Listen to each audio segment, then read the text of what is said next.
It's Tea with Mr. V. Hey everybody, it's Mr. V here again with the new season of Tea with Mr. V. We're back here on Shazam. This show is a mimic, and joining us today, we have got the one, the only, the absolutely immaculate man that is Josh, also known as the Governor. Immaculate? Immaculate. Oh, thank you. Yeah. You can find Josh on The Welcome Inn. You can find him on as the Governor on pretty much all socials. But before we get into the show, we got to shout out a few things. All right. So first of all, you heard our little jingle. It's Tea with Mr. V. That is our friend Arcane Anthem Wes. Thank you, Wes. Always love to have him. As well as our music that we use for these episodes. Thanking both Arcane Anthems and Music D20 or Will Savino. You can find them both on Patreon. They make awesome TTRPG music, and we very much appreciate them helping us, create a little bit more livelihood to the show, like the music. Remember to follow our socials, all of our stuff, so you can find out what the hell is going on, and also, a bit of peeks of who could be on the show next. Ooh. So that is at ShowMimic on Twitter and at ThisShowIsAMimic on basically everywhere else. Yeah. If you'd like to support the channel, look down there. We got a Redbubble and we got a Ko-fi. So if you want to buy some stickers or some merch, you could do that on the Redbubble. Or if you just want to, buy us a coffee, even though I'm a tea drinker, do it. Or else. You should do that. Or else. I'll strong arm for you, V. we always do it to our Wes and stuff, where it's just subscribe to his Patreon. Do it now. I need to slow tip. No.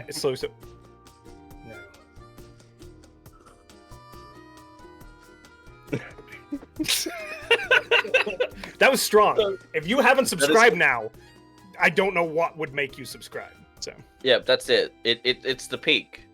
All right. If you don't do it now, we've failed. That's it. Okay. And yes, joining us today, Josh. Hi, welcome to the show. Hi, thanks for having me, man. I'm hyped to be here. I've been, following Shazam for a long time, so it is an honor to be a part of preeminent show Tea with Mr. V. Yeah, and we've all been following, the Welcome Inn, the wonderful show that you run with the plaid. I think I might have the emote. I don't know if I still kept plaid myself. heart. Do you know who made that? Was it Azur? It was Nova Killing, actually. Noah. Wait, Yeah. There we go. Haha! I got the plaid heart. There's the plaid heart. Oh, We got it in the chat.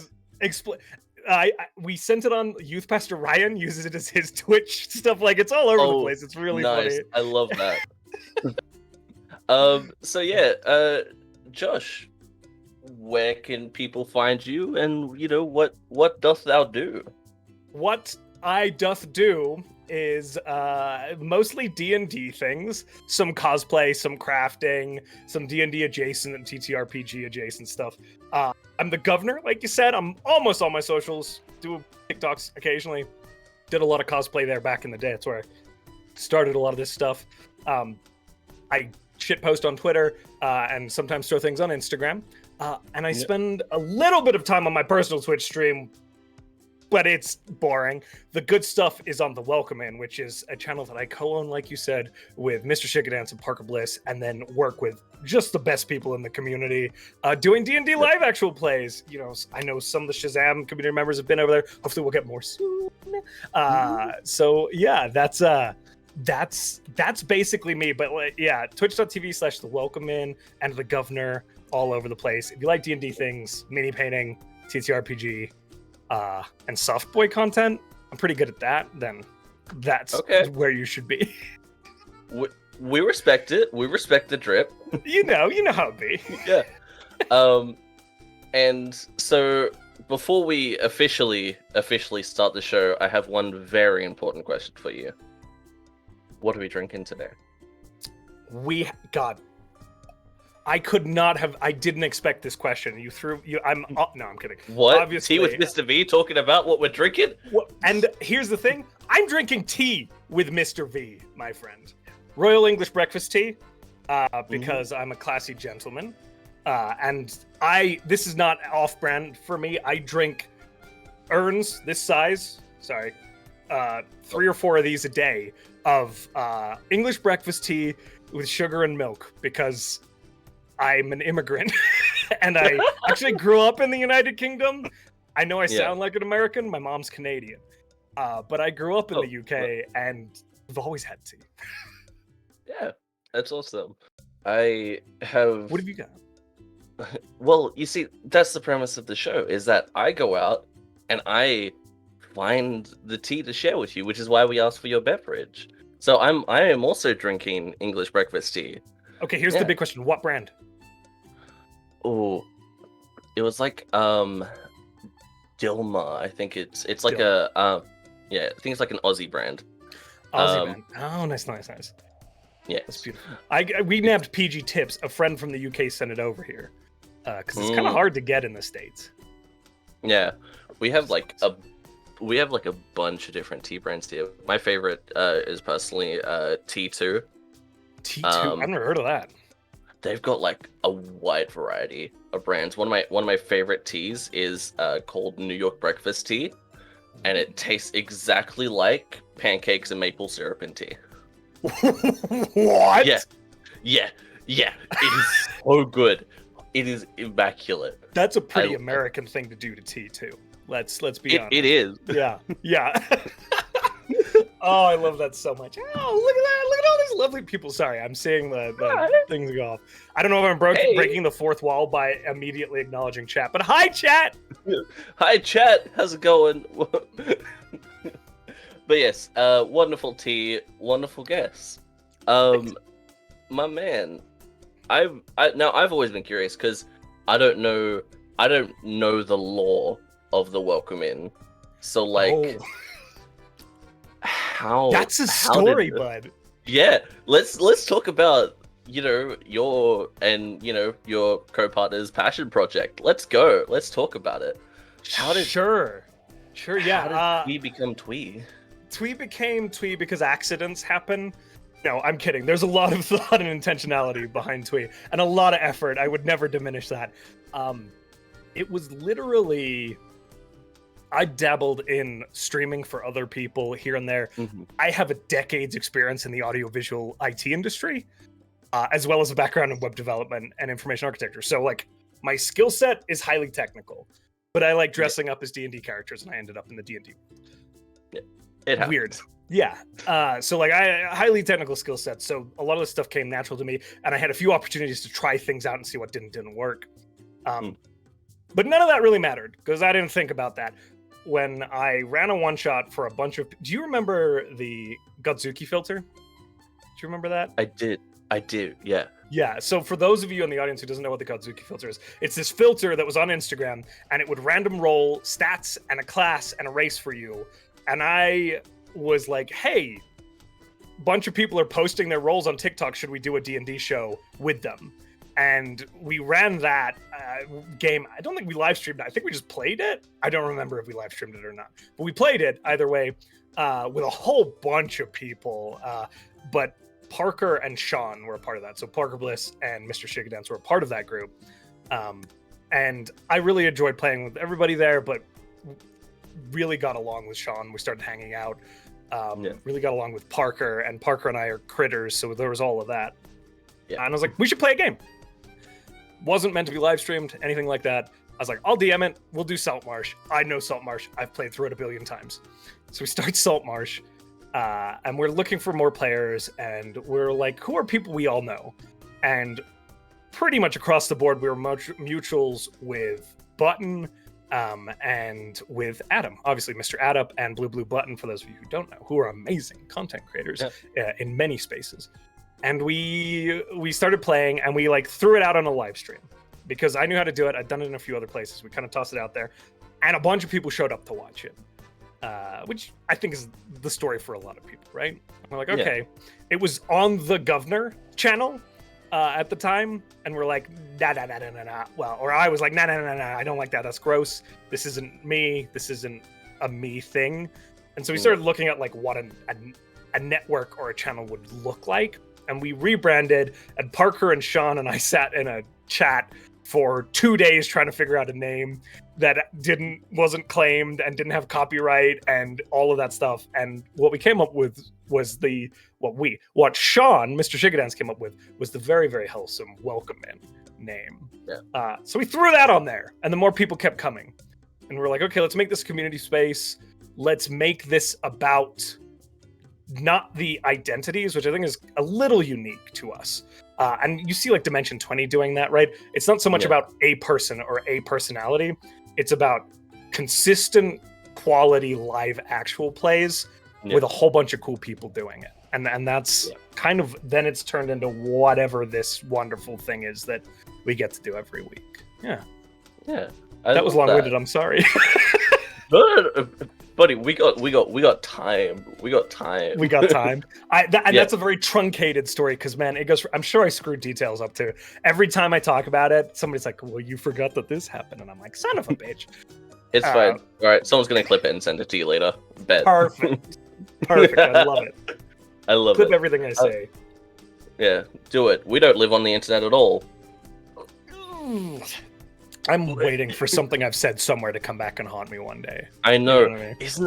Isn't that just the fear, just of everything being online? You know, posting the TikToks, doing the live stream. I'm in that state of fear at all times that someone's just gonna be like, "Hey, Mr. V, remember that one thing you did that one time?" And I'm gonna be like, "No." I did a TikTok where I talk about sodomizing an angel with a lich's phylactery. Yeah. Okay. Which happened Yeah. in a game. Okay. And I'm just waiting for my boss to be like, "Joshua, what's this?" I'll be like, "I can explain." No, I can't. No, you can't. You know what? No, there's no explaining this. But it happened. Sorry, guys. I hope that's okay to say on the channel. No, it's fine. I was told I can do whatever I want, I believe, was the preface here. So, angel sodomy. That's probably a topic you haven't had before. You're welcome. You know what? It's a first. I think it's a first in life, in general. Not even just on this show. It was a real specific and weird thing. I was playing a barbarian, and the DM had constructed this fight where there was an angel and a lich that we were fighting. It was like a random one-shot.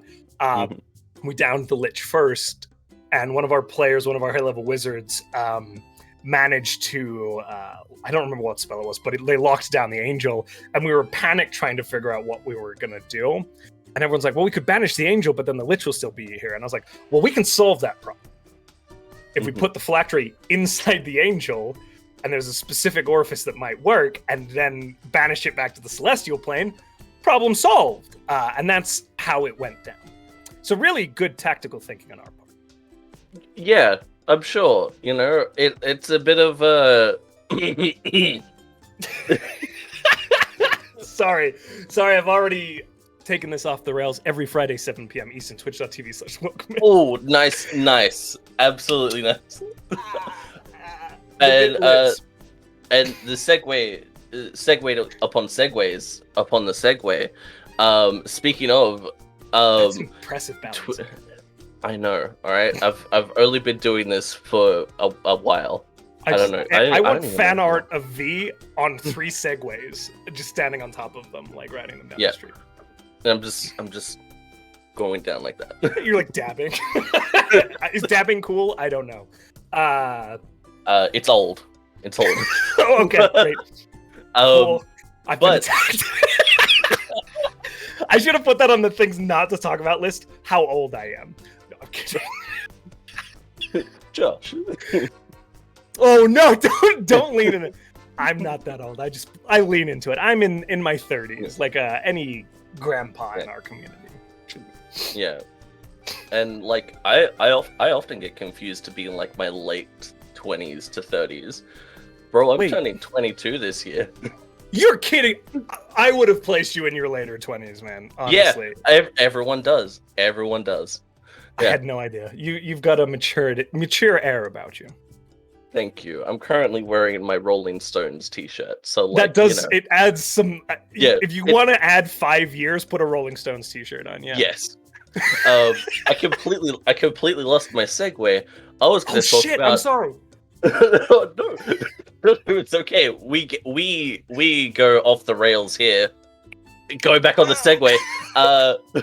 So, my man, you DM one of these shows on your wonderful channel. Tell us as a DM, how's that going? Well, it's twee is fun because I get to play and DM. So I DM Conundrum Company, and then I play in Off the Rails with Mr. Shikadance as the DM there. But DMing, I always considered myself a player, right?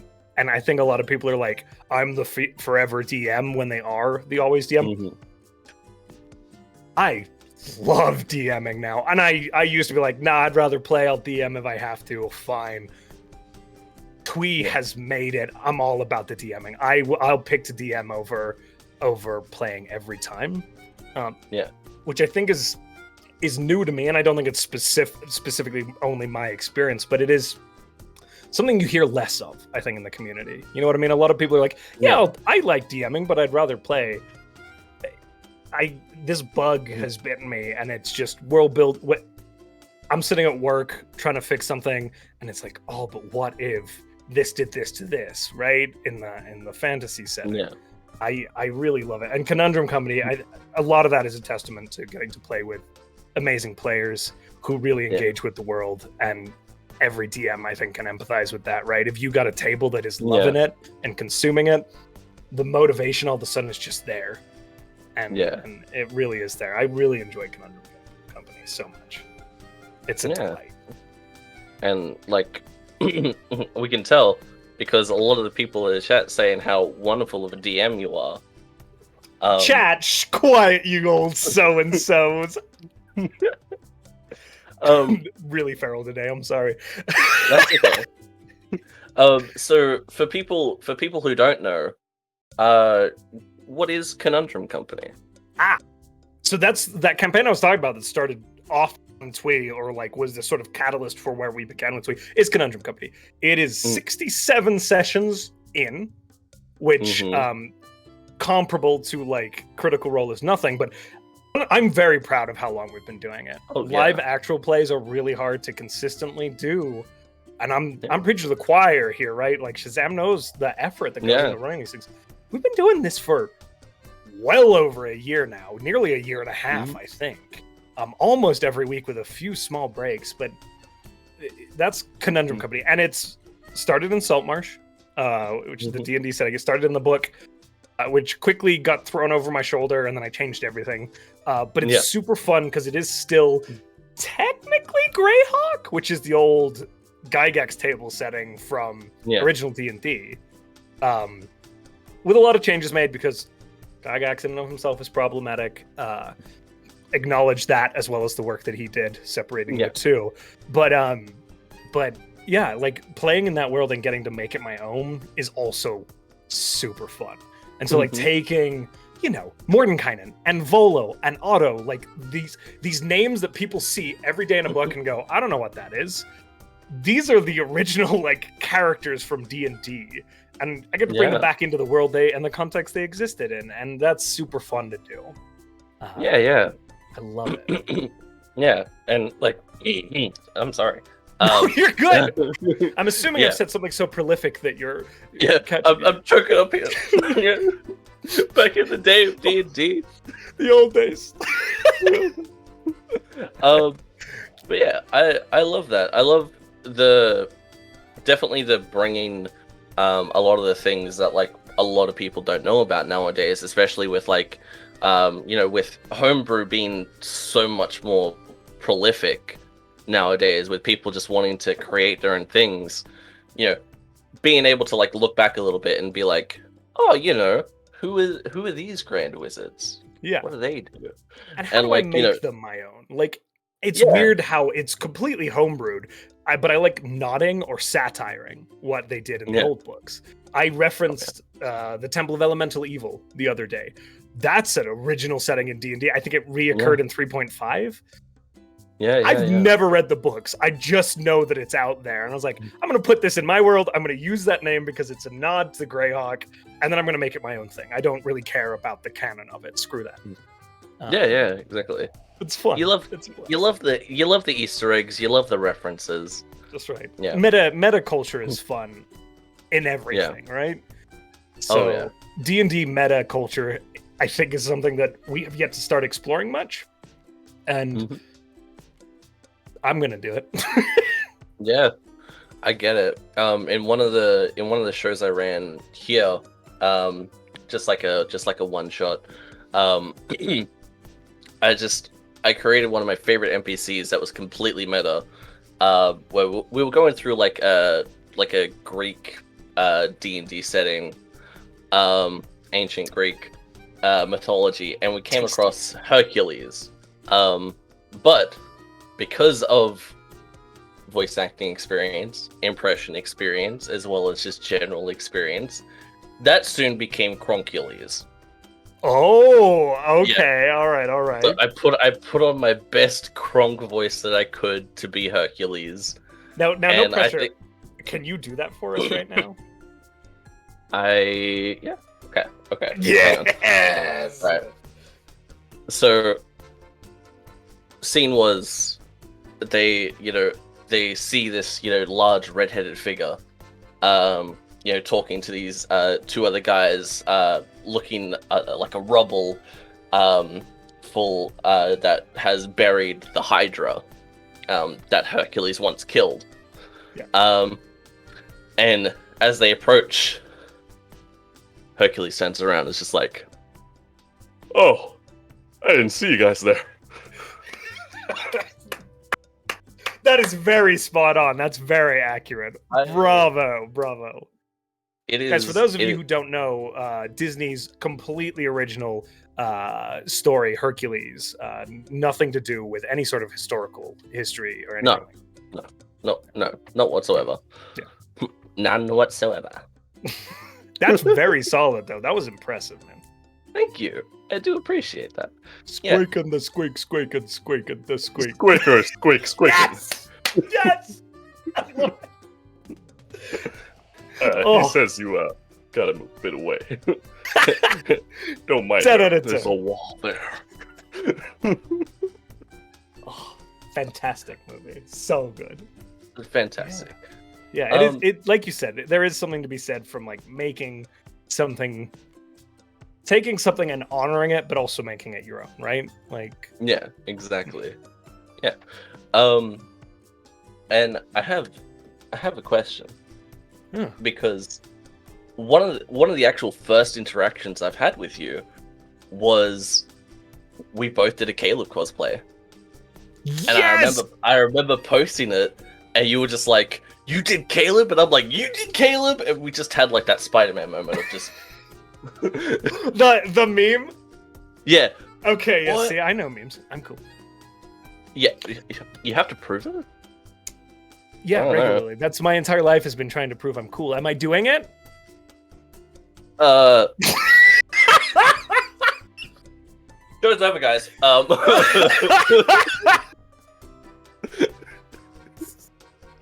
Okay, well, my feelings aren't hurt.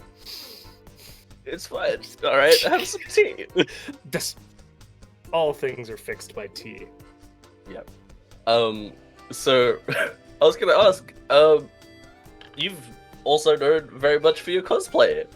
So, like, how doth thou did cosplay and get into that? How doth thou cosplay? Where did I start cosplaying? Okay, so there's a lot of us that you'll ask that, and it's like, well, I started when I was a kid in Renaissance Fair, right? Mm-hmm. We could really dial it way back. This is a story I've never shared.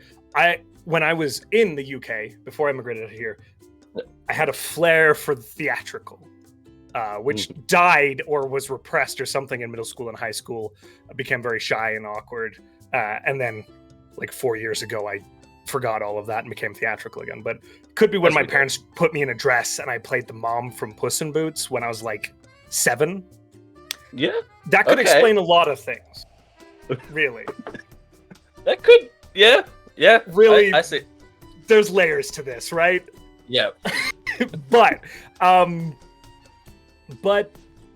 when I started back at it, it was initially DC Marvel. You can't see it from here, but I have the Red Hood fiberglass helmet up on the left over here from like a Red Hood cosplay I did in 2015. I was like really into like New 52 Red Hood and the Outlaws.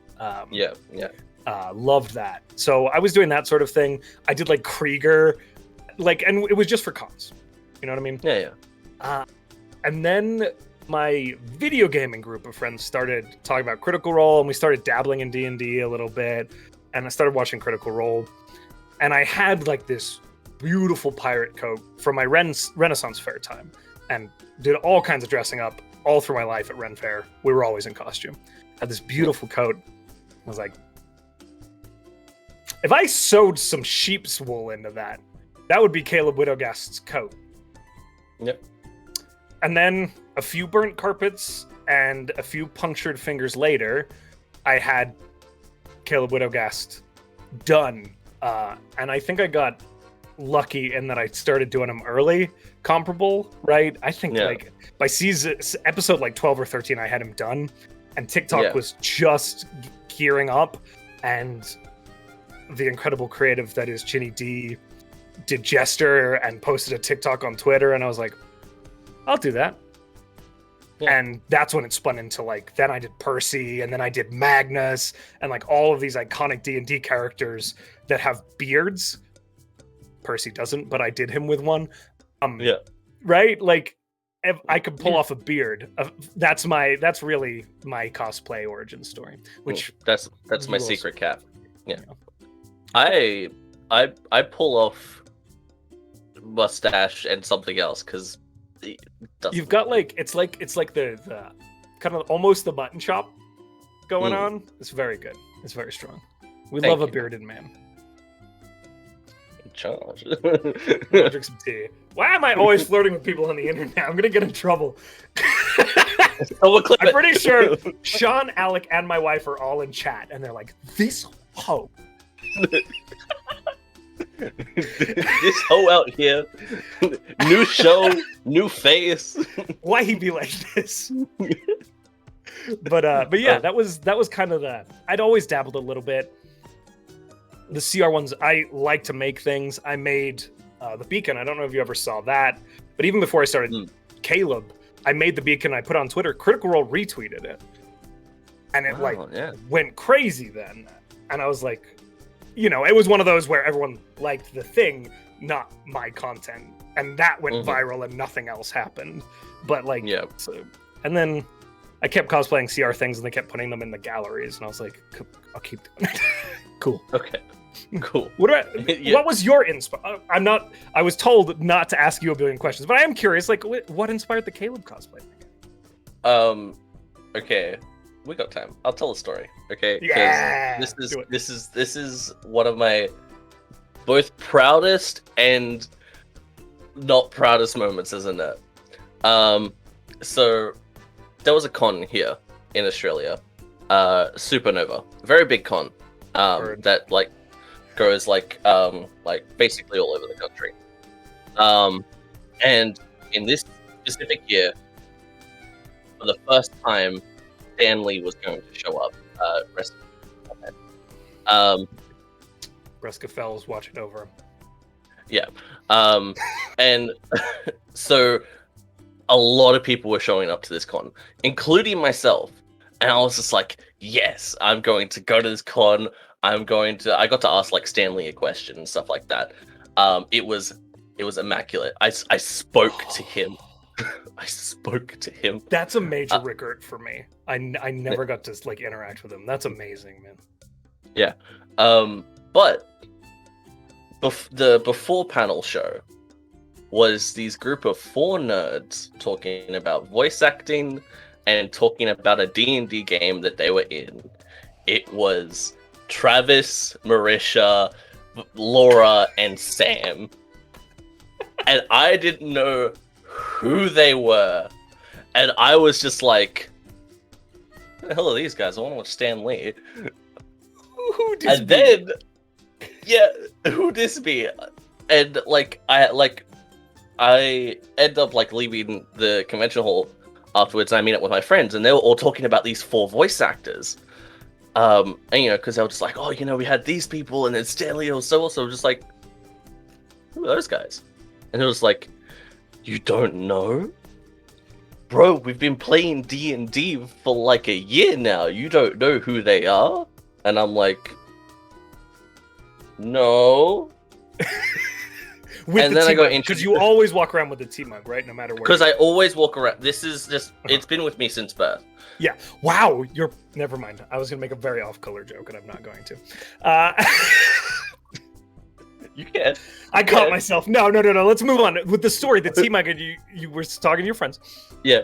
And so they introduced me to Critical Role, and it has been one of my biggest regrets ever since, knowing that fucking Marisha, Sam, Travis, and Laura were right there in front of me. The hall was basically empty. I could have asked them questions. I could have been a nerd, and they were right there in front of me, and I didn't know who they were. I was too caught up with the fact that they were before Stan Lee. You were like, Stan Lee. Yeah, I mean, you know, it's missing the moon for the sun, right? Like, Yeah. that's valid. God, that's crazy, though. That's iconic that you saw both of them within like a 24-hour window of each other, too. Yeah.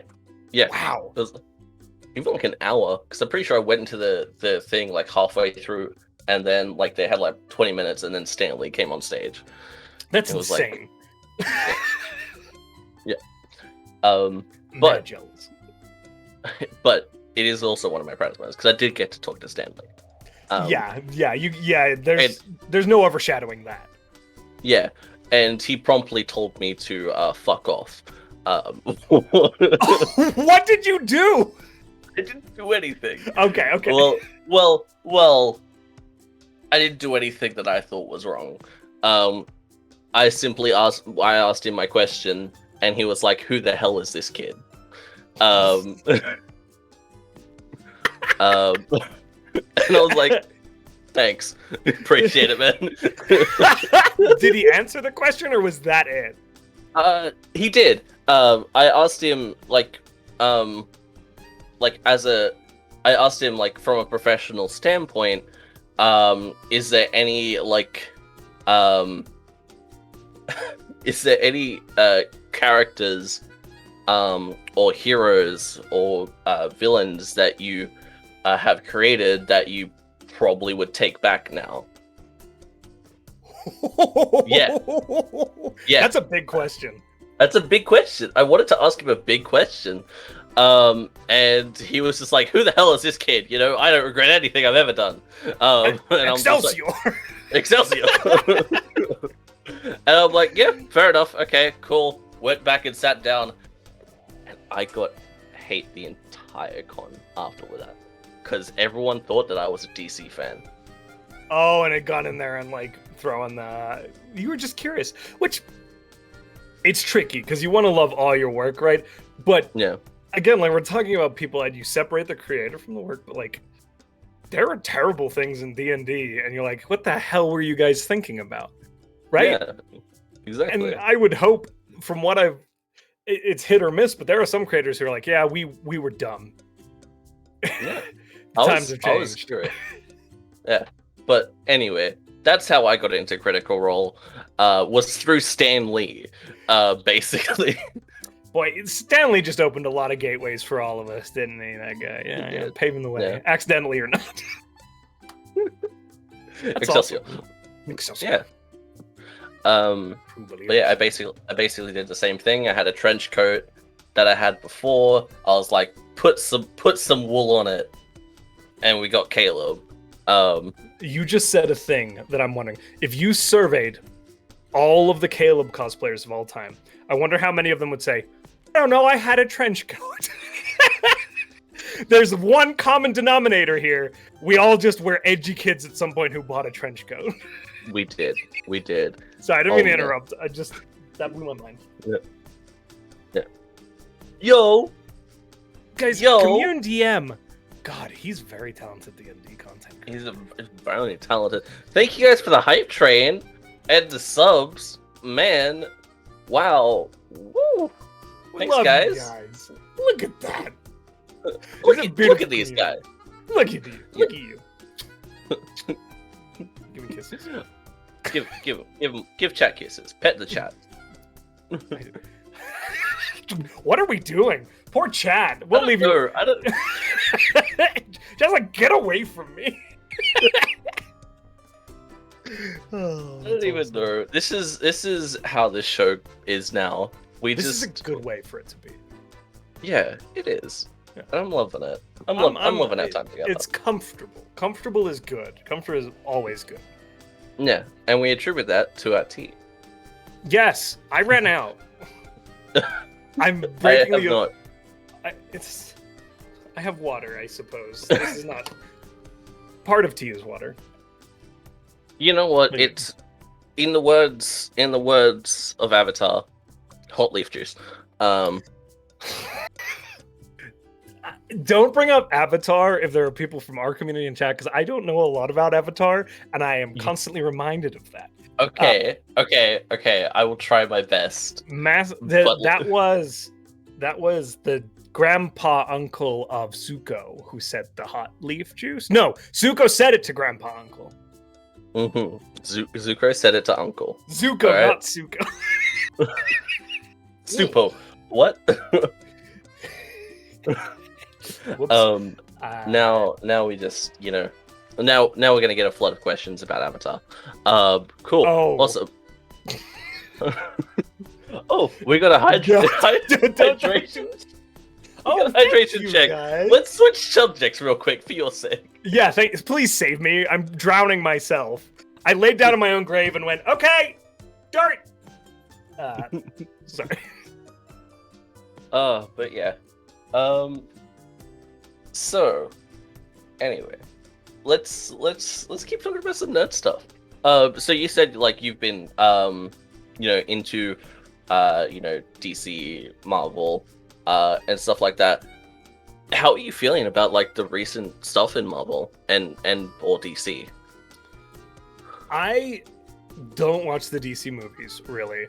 And right. I was really specifically into like Death in the Family and those arcs in the DC space. So I will admit to having huge voids in my knowledge of DC. Marvel I've always been more engaged with. Mm-hmm. I'm probably going to sound like I really like Deadpool as a character, and I have since the 90s. Yeah. I have an entire shelf of bound Deadpool. So like and the thing about Deadpool is if you follow Deadpool, you follow most of Marvel's arcs because he's in all of them. They just never talk about it. Like he's in Secret War, he's in Messiah comics, he's in everything.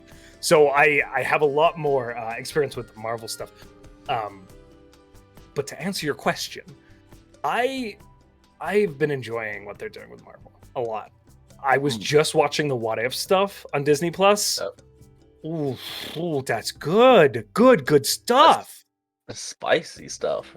Ooh. I know some people are bitter because Disney made some cuts on like the giant spider stuff, but honestly, I give them kudos for being as edgy as they got with it, because there is just straight up edginess in that, and that's what If is about, and I appreciate it. Yeah, exactly. They dull the blade a little bit, but it's really solid. Yes, sorry, I'm supposed to ask you a question.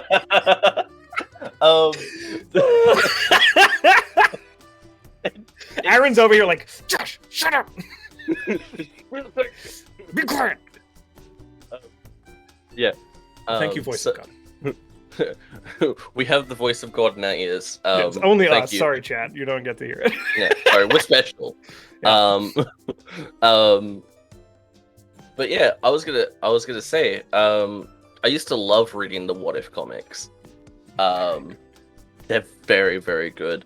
I can't remember off the top of my head if it's a what. One of my favorite stories was Cosmic Ghost Rider. Do you know Cosmic Ghost Rider? I haven't. No, I haven't read that. Basically, Frank Hill, the Punisher, dies, comes back to Earth with the soul of vengeance, and no one else is on Earth. And Big Boy Galactus comes and is just like, "I'm here to eat Earth. Wait, where the hell is everybody?" And he's just like, "I don't know." Anyway, hey, do you want like a new Herald? And he's just like, "Sure." So then the Ghost Rider gets the power cosmic, and it's that aesthetic has to be on point too. Yeah, it does. I love Ghost Rider as a character. I do. So in Conundrum Company, I recently dropped like a big deity reveal. Like it's been alluded to her, and her name's been used their name has been used many times, but the aesthetic was finally seen, and they are essentially Ghost Rider, but instead of in leathers, they're in this like very regal flowing gown. That's kind of this almost sheer green fabric, and the flames of like their torso can be seen through it, and it's very like elegant. But then there are these spikes protruding from their shoulders, and there are these chains hanging from them, and they use them as weapons when they're fighting. That's one of my favorite aesthetics I've ever come up with, and it's heavily Ghost Rider inspired because the whole person's on fire. It's a flaming skeleton. It's baller. Yeah, I love that. I love making characters that are like very based in like different stuff. Like I love a flame genasi that is just Ghost Rider. It's tasty. Fire is tasty. Brothos is on fire all the time. Love that fire. Yeah. What was the inspiration behind Brothos? Random art. Yeah. I think before OTR was like a twinkle in Sean's eye. Sean's world has existed forever. He's a brilliant genius. Sean's World, love that show. Yeah. I'd watch it. It'd be just people in Boston yelling at each other, I assume.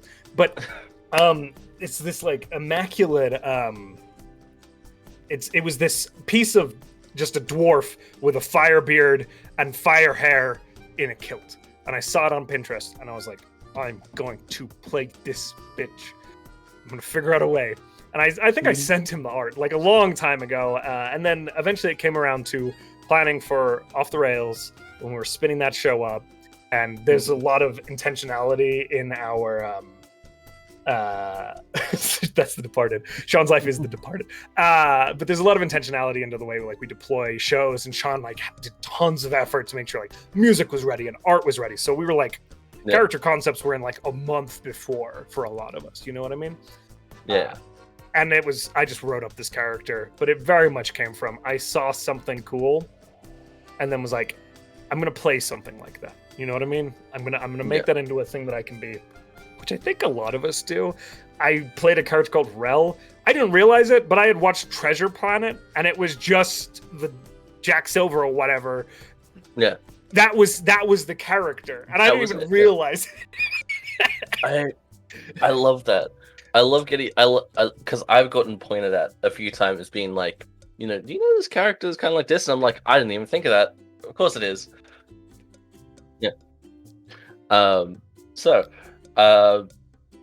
Yeah, I love that. I love looking at just like random art and being like, what could I do with this?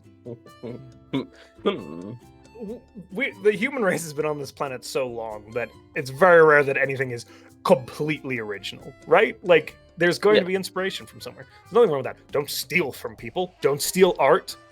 Duh. Yeah. Shouldn't have to say that to people.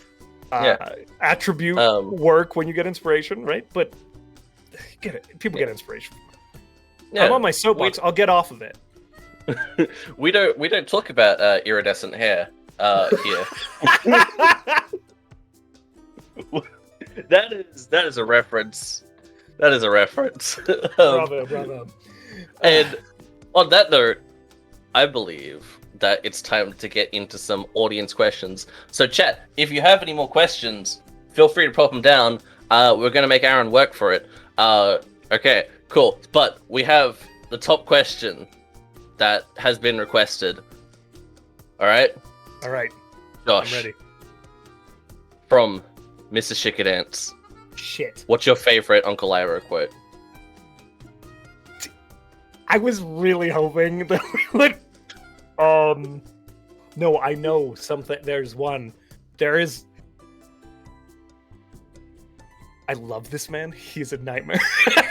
Hey, but go follow Mr. Shakedowns. Obviously, brilliant creator. Obviously, Jerk. love it. Mr. Something about tea. I don't know. He does things with. He likes tea. Something about tea. That if I thought about it harder, but I don't want the audience to watch me fumble, I might get it. But it's not his cabbages that get knocked over.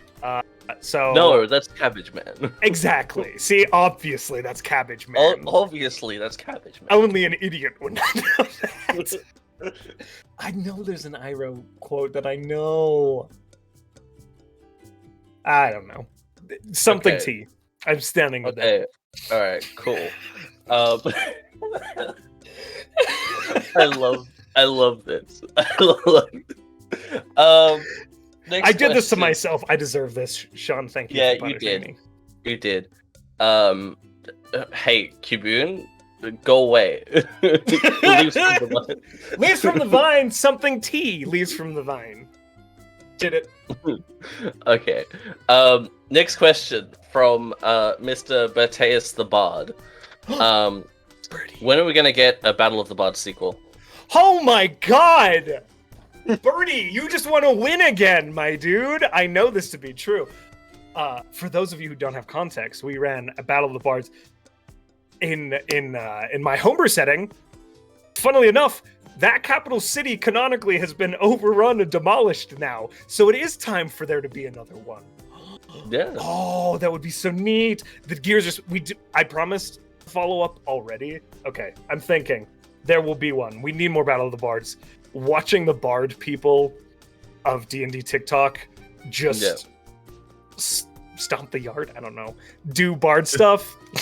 Whatever the Bards do, you know. Yeah, do Bard things. Be creative and brilliant was fantastic. God, it was so good. Yeah. It was a really fun one shot on twee. The VOD's still on our YouTube. Go check it out. Welcome in. Segue. All right, cool. Next question from Kimi DM. If you could give a piece of advice to a new DM, what would it be? My most recent. There's so much advice you could give, right? So I won't go down there. I think my most recent advice is I've always been a big preacher of it's the DM's duty to help manage the table and help manage people and there's a responsibility there. I think my follow-up advice to that though that I want to say to do not put the weight of the world on your shoulders. All right? The number of times I've stressed myself out having done this for years and years and years and years. Yeah. I've stressed myself out because I've put something on myself that isn't to do with me. Don't let it. Your tables will last longer if you can take a deep breath sometimes, right? Facilitating conversation is very important. You need to do that. You need to help your players navigate things when there is inevitably drama, but also don't internalize and take all of it personally. I am so guilty of this shit, and it's why I'm saying it. I take if a player has a bad day or somebody doesn't have fun in a one-shot because the dice weren't rolling for them, that's not entirely on you, and you don't need to kill yourself over it. That's my new soapbox that I'm on, is I'm trying to learn to be better because I know DMs who are so much better about caring but not killing themselves over it. Yeah. I get that. I love that. Yeah. It's a weird piece of advice. You know what? I get it. As a DM, I get it. Sometimes you just need to just... Fusa!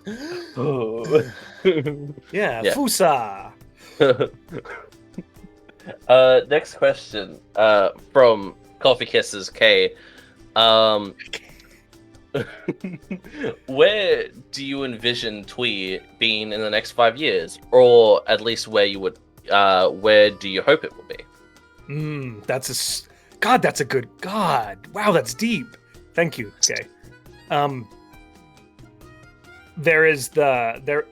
would be happy just to be doing what we're doing, right? if we're able to maintain where we're at, that would be the world to me. I would happily play Dungeons and Dragons with the people I get to play Dungeons and Dragons with every week, as is. So that clarifier out of the gate. Like, all of this is aspirational. What we throw around a lot that would be really fun that we'd love to see at Twee is like a TweeCon or a Twee booth at a major con. You know what I mean? Like a little like inn where people come and sit and they can get their drinks and they can play D&D or some shit like that at a con. Like when the pterodactyl is over and we're all free, one day we have a con that we have a presence at, that we're doing our thing. I think that would be amazing. I think being able to, there are people that put so much blood, sweat, and tears into Twee. Yeah. And, you know, there is minimal income. We all know this with the live actual streams, right? And we don't pay anybody, innkeepers, nothing. Anything we make goes to... You guys getting paid?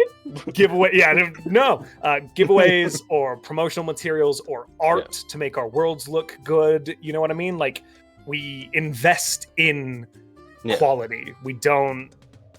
This is all labor of love. Yeah. One day, like 5 years from now, if we were able to like make that a little business, that would be really cool. Like one where the people who work their asses off get compensated for what they do would be really cool. Because there's a huge force behind that do incredible work. And like scheduling, we must have 8-9 games a month, 10 games, 11 games. Scheduling all those, Parker does that.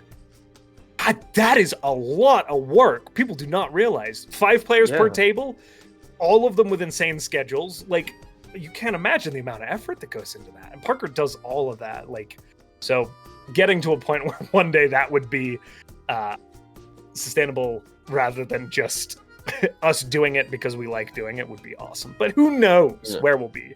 I think we'd all be happy just being able to play together for the rest of our however long we do this for. I don't want to jinx it by putting a window out there.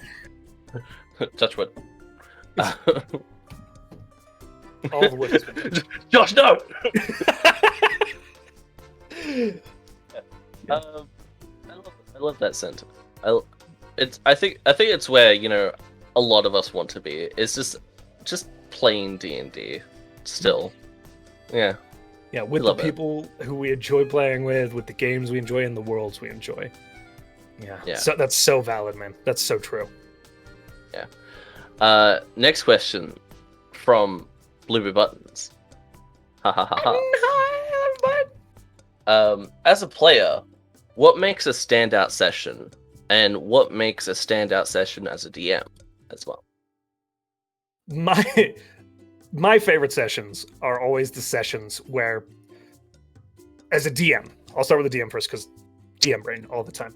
As a DM, I love when my players pick up something and then take it and begin conversing and role-playing into it. Like, I maybe place a seed and they turn it into a tree. Anytime that happens, it makes me so happy. So happy. Because it's the duel. I love the lore drop. I love my big, there it is, guys. And everyone's like, oh! Then when the players come in and go, okay, now, like when Sean's Charlie Day meming and Button's going through 800 years of notes and Parker's theorizing off of Adam, like, I love that. And I really enjoy that. That means a lot to me as a DM. Because it's validation to what you've done. I think that's the selfish perspective on it, but genuinely, it's like, I did this well enough that they really do care. I think that's really big for me as a DM. As a player, my hit things hard. No, I say my hit things. My day-to-day D&D enjoyment comes from hitting things, and then I every month or 2 months, I just want to get real angsty for no reason. Yep. I just want to, there's got to be sad, and it's got to be dark, and it's got to be moody. You know what I mean? My cleric's got to give his god up, or Brothos has to kill Yona and Restrada because he's a dickhead, and Barney has to stop him. You know what I mean? Like, that's that sort of thing there's like both those things I really like as a player. The duality of man. Yeah. I hit things good and angst. And angst. A little bit of sad. And Sean does a fantastic job, I think, to speak to Off the Rails as a player there. And I've played in a lot of games with a lot of amazing TMs, but just the one I play every week. There's so much levity and fun and cheer. And then there is this like seriousness and this grit, and they just merge together. You know what I mean? And Sean does, and it also helps that Sloan is a brilliant role player, Matt's a brilliant role player, Sarah's a brilliant role player, right? So they bring that in as well, and it bounces off of each other, and it works really well. No, it just works. It just works. Yeah. Okay. Good question. Yeah, very good question. We love our questions from the chat. We do. Next question. Obscure for the World asks, what's your favorite musical? My favorite. Okay, so there's two answers.